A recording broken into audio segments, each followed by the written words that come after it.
Përshëndetje, atëherë me një video tjetër, këtu kemi një mamë të 2025-ës.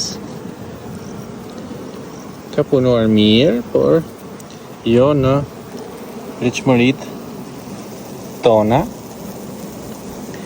Është tashmë në 15 korniza, do të ketë minimalisht 8-9 korniza me pjellje, por shoh që edhe pas dhënies së hapësirës së mjaftueshme, ajo bën shumë çibuk dhe nuk punon me intensitetin e duhur. Këto do përdorim një metodë tjetër për ndërrimin e mamave dhe për të krijuar një mamë të re. Tani vinte kolonia që do t'i ndrojmë mamën.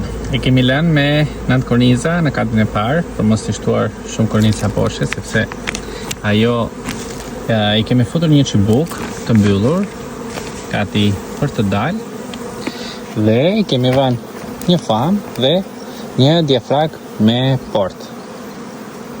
Në katin e dytë tani do vendosim mamën me 3 korniza me pjellje të hapur, një të mbyllur dhe një 2 korniza të reja. Tani ja tek e kemi mamën me 3 korniza me pjellje dhe 2 korniza të reja. Mama do shfrytëzoj ngrohtësinë që do vi nga kolonia madhe poshtë, do humbasi të gjithë bletën e fushës, e cila do vazhdoj të punoj nga hyrja kryesore dhe sapo të lindë mama re do filloj punën normalisht. Sapo mama re të filloj punën normalisht, ne sakrifikojmë mamën e vjetër në katin e dytë. Porta, ja të është porta. Kjo është diafrag e teknosetit që vinë me portë të posaçme pikërisht për këto veprime. Ka mbyllur, ja pse ndrojmë të mamën, sepse që nga data 12 që ne i ke vendosur, që ne kemi kontrolluar dhe kemi marrë shënimin, ka pas 6 korniza me pjellje dhe i kemi hequr 1. Ajo sot ishte prap 6, në mos gaboj 7 korniza me pjellje, kështu që nuk ka bërë një ecuri që ne presim kur kolonitë e tjera mund të jenë me 10 ose 11 pjellje.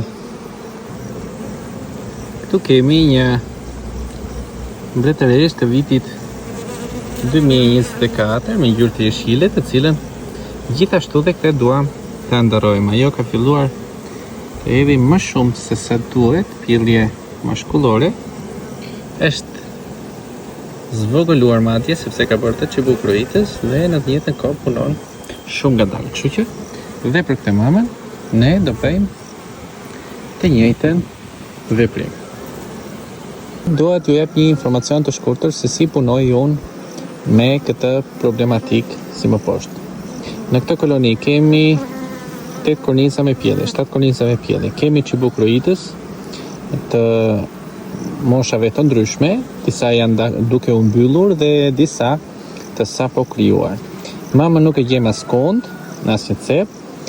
Pjellje ditore nuk gjejmë, kemi vetëm pjellje 3 ditore e sipër.